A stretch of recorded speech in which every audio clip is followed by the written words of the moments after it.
বরফ ঠান্ডা হওয়া মানেই হলো এর গরম বা উত্তপ্ত হওয়াকে অস্বীকৃতি জানানো। আল্লাহর প্রতি ঈমানের দাবিটাও ঠিক অনুরূপ। এই দাবির প্রধান শর্তই হলো তাগুতকে অস্বীকৃতি জানানো। এমন শীর্ষস্থানীয় দুজন তাগুত সম্পর্কে জানার পর তৃতীয় জনের লিস্টে যার নাম আসবে সে হলো মান দাওয়ান নাসা ইলা ইবাদাতি নাফসি, অর্থাৎ যে ব্যক্তি নিজের ইবাদতের দিকে মানুষকে আহ্বান জানায়। যেমন মহান আল্লাহ বলছেন, ওয়া মাইয়াকুল মিনহুম ইন্নী ইলাহুম মিন দুনিহি ফাযালিকা নাজজিহি জাহান্নাম কাযালিকা নাজজিয যালিমিন। অর্থাৎ তাদের মধ্যে যে বলবে আল্লাহর পরিবর্তে আমি ইলাহ, তাদের প্রতিদান হলো জাহান্নাম, আর এইভাবেই আমি জালেমদের প্রতিদান দিয়ে থাকি।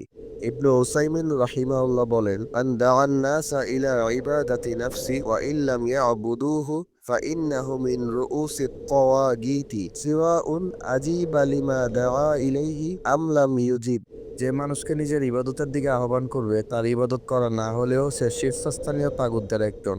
সে মানুষকে যে বিষয়ের দিকে আহ্বান করছে তাতে কেউ সাড়া দিক কিংবা না দিক, এটা দেখার বিষয় নয়। শেখ সালেহ আল ফাউজান হাফেজাহুল্লাহ বলেন, فالذي يدعو الناس إلى أن يعبدوه ويريد أن يكون إلها ولو لم يقل إنه إله، لكن إذا دعا الناس إلى أن يتقربوا إليه بالعبادة ويزعم أنه يشفي مرضاهم وأنه يقضي حوائجهم التي لا يقدر عليها إلا الله عز وجل وأنه يقدر أن يضرهم بما لا يقدر عليه إلا الله عز وجل وأنه يسيطر على الناس وإذا لم يعبدوه ضره ومن عبده منهم فإنه ينفعه، فهذا طاغوت أيضا لأنه يدعو الناس إلى أن يتخذوه إلها من دون الله عز وجل، وهذا كما يفعل بعض أصحاب الطرق الصوفية।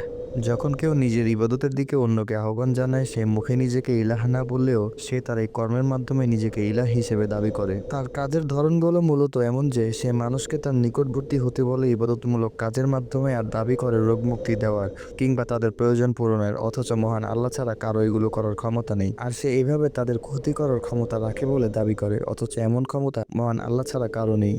আর এইভাবে মানুষকে বোকা বানিয়ে বুঝায় যদি তারা এইভাবে অনুনয় বিনয় কিংবা নিজেকে নত করে তাকে আহ্বান না জানায় তবে তাদের ক্ষতি করবে, আর যে করবে তবে তার উপকার করবে। এই জন্য সে তাগুতদের অন্যতম, কেননা সে এই সমস্ত কর্মকাণ্ডের মাধ্যমে আল্লাহর পরিবর্তে নিজেকে ইলাহ হিসেবে সাব্যস্ত করেছে। আর সেই একই কাজ সুফি তরিকার কিছু লোকও করে থাকে। চতুর্থ জন হলো মানি দেওয়া শাইআম মিন ইলমিল গায়বি, অর্থাৎ যে অদৃশ্য জ্ঞানের কোনো কিছু দাবি করে, অথচ মহান আল্লাহ নবী সাল্লাল্লাহু আলাইহি সাল্লামকে এই কথা বলার নির্দেশ দিচ্ছেন। কুল লা আকুলু লাকুম ইনদি খাযাইনুল্লাহি ওয়ালা আ'লামুল গায়বা ওয়ালা আকুলু লাকুম ইন্নী মালাক ইন আত্তাবিউ ইল্লা মা ইউহা ইলাইয়া কুল হাল ইয়াস্তাউিল আ'মা ওয়াল বাসীর আফালা তাতাফাক্কারুন।